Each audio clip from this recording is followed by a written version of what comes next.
আসসালামু আলাইকুম। হ্যালো দর্শক, এমন একটি খাবারের কথা আমি আজ আপনাদের সামনে তুলে ধরব। আসলে যে খাবার গরুর দুধের মান বৃদ্ধি করে এবং ষাঁড় গরুর মাংস বৃদ্ধি করে। আসলে আমরা বললো এই খাবারটা বেশি পরিমাণ করে খাওয়াইলে, অন্য খাবার যেরকম বেশি পরিমাণ খাওয়ায়, কিন্তু এই খাবারটা আমরা বেশি খাওয়াইনি।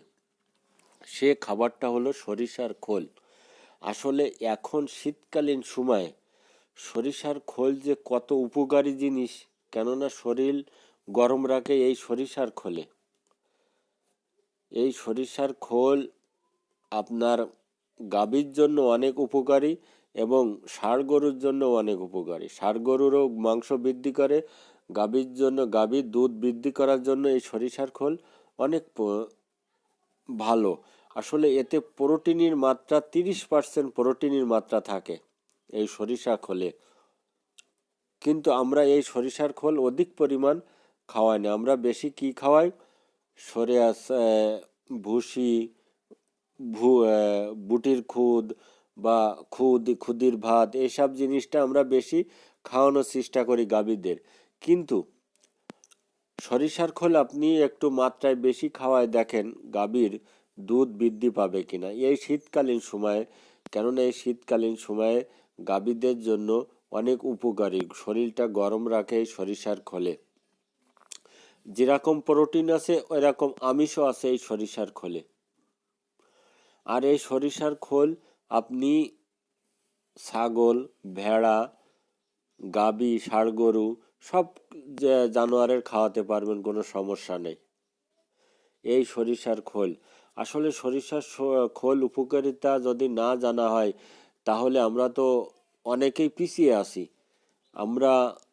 আপনারা যে দানাদার খাবার খাওয়ান প্রত্যেক দিন, তার ভিতরে আপনি 1 থেকে 1.5 কেজি পার ডে আপনি সরিষার খোল খাওয়ায় দেখেন, গাভীর দুধ বাড়ে কি বাড়ে না, একটু ট্রাই করে দেখেন।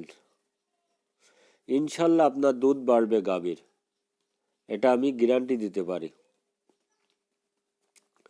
কারণ এর ভিতরে যেরকম আমিষ আছে ওই রকম প্রোটিনও আছে। মানে সব দিক থেকে সরিষার খোল খুব ভালো উপকারী জিনিস এবং এটা গাভীর জন্য অনেক উপকারী। এবং এই সরিষার খোল বকনা গরুর জন্য অনেকও আবার উপকারী। বকনা গরু, যেসব গরু হিটে আসে না তাদেরকে খাওয়ায় দেখবেন, একটু বেশি মাত্রায় খাওয়াবেন। বা যে গাভী গরু হিটে আসে না তাদেরও একটু বেশি করে খাওয়াবেন। পার ডে আপনি 1.5 কেজি করে খাওয়ায় দেখেন, যে গাভী হিটে আসতেছে না, যে বকনা হিটে আসতেছে না, ইনশাল্লাহ আপনার হিটে চলে আসবে। গাভীর ক্ষেত্রেও তাই, এবং দুধও বৃদ্ধি করবে। কিন্তু এসবগুলো আমাদের অনেক অতি প্রয়োজনীয় জিনিস, এসবগুলো জানতে হবে আমাদেরকে। আসলে কোন খাবারে কত পার্সেন্ট প্রোটিন, কত পার্সেন্ট আমিষ, এগুলো আমাদেরকে অবশ্যই জানতে হবে। না জানলে তো আমরা ঠকতে হবে গাভী পালন করে। কেননা যে খাবারে বেশি আমিষের পরিমাণ, প্রোটিনের পরিমাণ, সেসব খাবার খাওয়াতে হবে। কেননা আমার গাভীর দুধও বৃদ্ধি পাবে, গাভীর মাংসও বৃদ্ধি পাবে, গাভীর শরীর ঠিক থাকবে, গাভী ঠিক সময় হিটে আসবে। সেই হিসাব করে তো খাবার দাবার খাওয়াতে হবে। তা না খাওয়ালে তো আমরা দিন দিন গাভী যখন পালন করব, দিন দিন যখন হিটে আসবে না, তখন তো আমরা দিন দিন লসের দিকে চলে যাব। এই জন্যই অনেক প্রয়োজনীয় জিনিস, যে কোন খাবার কতটুকু প্রোটিন আছে, আমিষ আছে, ফ্যাট আছে, এসবগুলো অনেক জানা প্রয়োজন আমাদের জন্য। আসলে আমরা গরু পালন করলে চলবে না, সব বিষয় জানতে হবে, জেনে শুনে আগে খামার করতে হবে।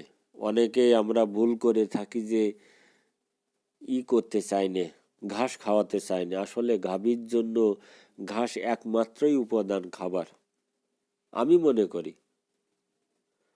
যারা বেশি করে ঘাস খাওয়ায় ইনশাল্লাহ তাদের কাছে জিজ্ঞেস করে দেখেন, আমিও বেশি খাওয়াই, কিন্তু এখন আপাতত আমার ঘাস একটু কম হয়ে এসেছে। আসার কারণে আমি বলো অনেক ক্ষতিগ্রস্ত। কিভাবে ক্ষতিগ্রস্ত? আমার দানাদার খাবার অনেক বেশি লাগতেছে। কারণ আমার দুধ পেতে হলে আমাকে দানাদার খাবার বেশি দেওয়া লাগতেছে, ঘাস বেশি হলে দানাদার খাবার লাগতো না অত বেশি। খুদা হাফেজ।